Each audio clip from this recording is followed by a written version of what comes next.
Right now on Local 4 News at 5, a neighborhood put on lockdown. 2 people shot, sparking this standoff in Garden City. And just wait until you see who police say was responsible for this.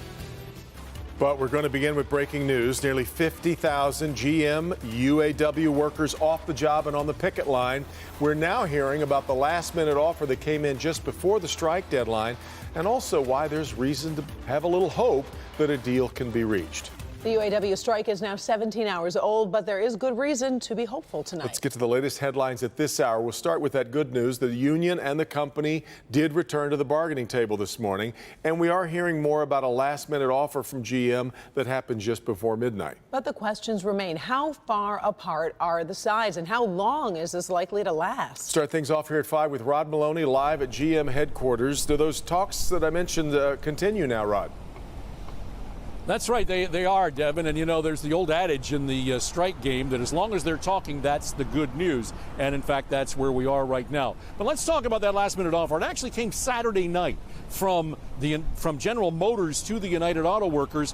The package that we've been hearing about since Sunday was the one they delivered. But the union said, you know what, it's too late. They'd already scheduled a news conference for the morning to announce that they were walking out on strike.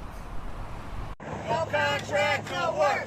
UAW rank and file hit the picket line with enthusiasm and a sense of purpose today, yet all the while they're hoping it won't last for long. UAW GM Vice President and lead negotiator Terry Ditta said that he's glad to be back at the table inside the RenCen and fully expects to be there for a while. Well, I think there's a lot of outstanding issues that will require serious movement between the parties, and there is just a lot of issues that are important to our members right now. Yesterday, GM made public its latest offer addressing many of those concerns like product and plants, annual bonuses, health care. A good start, certainly. When pressed, though, Center for Automotive Research analyst Kristen Dijic believes if all goes well, the end of the week is a possible time frame for a settlement. I want to hope that it's possible. The contours that GM put out seem positive and seem like they're certainly working in good faith. I mean, again, we don't know all the details of what's behind the GM summary of their agreement. The devil, of course, is in the details. Zijic sees encouraging news looking at how GM's operating with what little of its operations remain online. GM has their suppliers all working this week building to inventory, so they're not batten down the hatches, we're in for a long haul. I think a lot of folks are right now fairly encouraged that they're back at the table and hoping that we get a deal. Well, we'll take any encouraging news at this point, and it's a situation where there is a lot to consider, and if they make a lot of progress today, it looks like that end of the week could happen, but let's remember, they can bog down at any time. Optimism can change to pessimism in about a heartbeat, so we're just going to have to monitor this thing all week and however long it takes. Now, in the meantime, there are a lot of people walking the picket line, a lot of people who aren't making the money they're used to making. And for that and their thoughts, we're now hearing from my colleague Priya Mann in Hamtramck. Priya, hello. And Rod, as you know, this is the scene playing out at GM plants and facilities across the country. We spent the day traveling Metro Detroit, talking to UAW GM members in Romulus, Warren, Pontiac, and here at the Detroit-Hamtramck border. And they all say the same thing. They're in it for the long haul. Nobody wants a strike, but if you force our hand by trying to take away what's ours, we got to strike. UAW members say this fight goes beyond wages and benefits. It's about honoring concessions GM workers made during the Great Recession of 2008. We bailed them out, okay? We took a huge pay cut as in our benefits as well as wages. We have no cost of living because we were helping the company stay afloat. Thank you, thank you. While on strike, UAW members will only get $250 a week, a financial hit they say is necessary to win this fight. A lot of us have been preparing for something like this for some time. So there's been the resources have been stockpiling up, just like they've been stockpiling their cars and trucks all over the parking lots. We've been stocking up our resources to maintain strong as a democracy and as a union. Negotiations come at a time when the UAW leadership itself is mired in controversy. Several federal investigations have ended with convictions. Embattled UAW President Gary Jones didn't even announce the strike on Sunday. He was seen leaving the news conference through a back door. A few bad apples don't speak for the majority. We don't get to take lavish vacations or anything, so our fight is different from their fight. I don't want their mishaps to overshadow what we're out here fighting for, because we're in desperate need. Some people can't feed their families.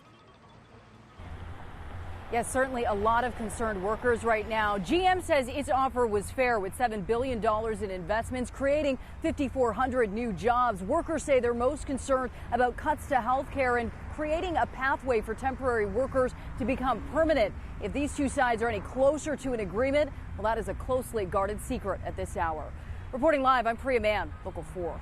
All right, Priya, and our coverage of the strike will continue over this next 90 minutes of news and online at clickondetroit.com. Ahead at 6, how both the UAW and General Motors seem to be ditching the traditional rules during this strike. And right now, Detroit.com, we've got to look at what led up to this strike and what's at stake for both sides if a deal is not reached. You can find the link right on the top of the homepage. All right, let's turn from one work stoppage to potentially another looming over the entire state. In an email today, Michigan's 48,000 state workers were warned of a potential layoff if a budget deal isn't reached. Steve Garagiola live in the newsroom with that story. And Steve, the clock is ticking.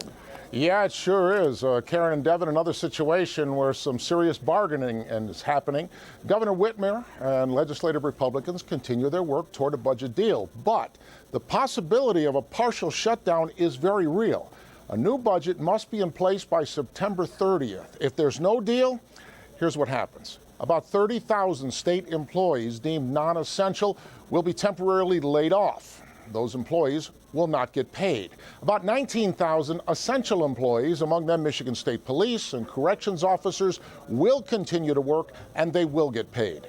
Notifications will go out on Friday, September 27th to let state workers know which category they're in. Now, if there is a partial shutdown, all road construction projects will stop. Secretary of State branch offices will be closed, no state lottery games, and state parks, harbors, and historical sites will all be closed. What would stay open? Child Protective Services, veterans' homes, the Mackinac, the International, and the Blue Water bridges, all would stay open. 2 weeks to work out a deal. Again, notifications will go out Friday, September 27th, to let workers know if they're working or if they're laid off. Devin and Karen, back to you. Yeah, I've been through that now in quite a few years. We'll see what happens this time around. All right, Steve. All clear tonight in Garden City after 2 people are shot and police end up locked in a barricaded gunman situation. Take a look at this video. It's of the suspect emerging from the home using a walker. Paula Tutman live in Garden City tonight. So, Paula, is there any indication on what set this off?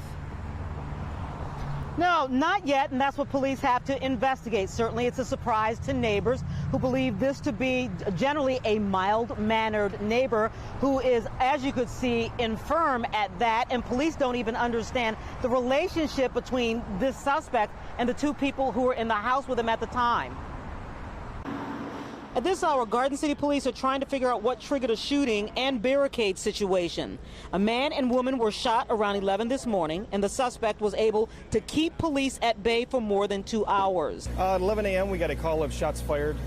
We responded. A subject exited the home, stated he'd been shot, and there was another victim inside, as well as a suspect. Officers made entry, extracted the wounded. Secured the home with the suspect still inside. We know one shooting victim was shot in the stomach and was undergoing surgery. The other victim shot in the arm. The surprise to neighbors, this is the man police believe is responsible. Do you know this gentleman? Yeah, my son actually helped take care of him on occasion. What's his deal? He's an old guy that just, chronic hoarder, good guy overall, we think. But he's had a lot of medical issues, some really bad medical issues. Police say believe this is the one who shot 2 people in the 100 block of Belton in Westland this morning. He couldn't put his arms up in surrender because he is dependent on a walker to even get around. Yeah, and here's the thing. If Belton Street sounds familiar, it probably is. Only 3 months ago, just 2 houses down, that was the scene of that fatal police shooting of the female police officer in that domestic violence dispute. Guys. All right, Paula. Mayor Duggan says all Detroit neighborhoods can be blight-free by 2025. But there is a catch. In order to get the money to do that, voters will have to approve a bond matter. But as Jamie Edmonds shows us, the mayor promises that bond won't raise property taxes. This is a common occurrence in the city of Detroit, a street where people live on it, take care of it. But just across the street, you have abandoned houses and blight. The mayor says they started this job with federal money and they'd like to finish it with city money. For 5 years, the city mounted a full court press on blight, demolishing thousands of abandoned houses using federal dollars. Now that money is gone. Are we ready to get going? And the mayor says the job is not done. We're halfway done with the job. We've taken down 19,000 abandoned houses in the last 5 years. We got 19,000 to go. We're not under. Today, Mayor Duggan proposed a $250 million bond program to remove the remaining blight. The money would not have the restrictions the federal dollars did, which means more neighborhoods could be targeted and more Detroiters could do the work. This proposal is going to get every abandoned house out of your block if we can get it past the ballot in March of 2020. Why don't shake a hug? Okay. That sounds good to Kimberly Marble, who's lived in Detroit since she was 15. You live here. I am in between 2 abandoned houses, but I have the grass cut for 4 because they're in between me. December Davenport calls it a safety issue and can't wait to see the houses on Hazel Ridge go. Kids can't come out here and play on this sidewalk if there's a lot of trash and illegal dumping going on. I feel like if they do take the houses down, it will help us better to keep the environment clean. The mayor and his team say this plan will not raise taxes and the remaining 19,000 houses will be demolished by 2025. So what's next? Well, the city council has to vote on it to put it on that March ballot, and then ultimately it's up to voters. In Detroit, Jamie Edmonds, Local 4. All right, Jamie, and we are off and running on this Monday. Here's Ben. Devin and Karen trying to get rid of the clouds, but we haven't done it yet. That 77 next hour could be one of the coolest evening temperatures we see this week. We'll look at the official finish to summer coming up. A local mother Christy was the great mom. found dead in her bedroom. Now, 5 years later, her husband is charged in her murder. We believe he put heroin into her cereal and milk. Now, the defenders investigate how this mother's breast milk led to her husband's arrest. Coming up. And Purdue Pharma filing for bankruptcy protection just days after announcing a big settlement. How could this affect the money that was supposed to help those battling addiction? Much more in my Help Me Hank report right after the break.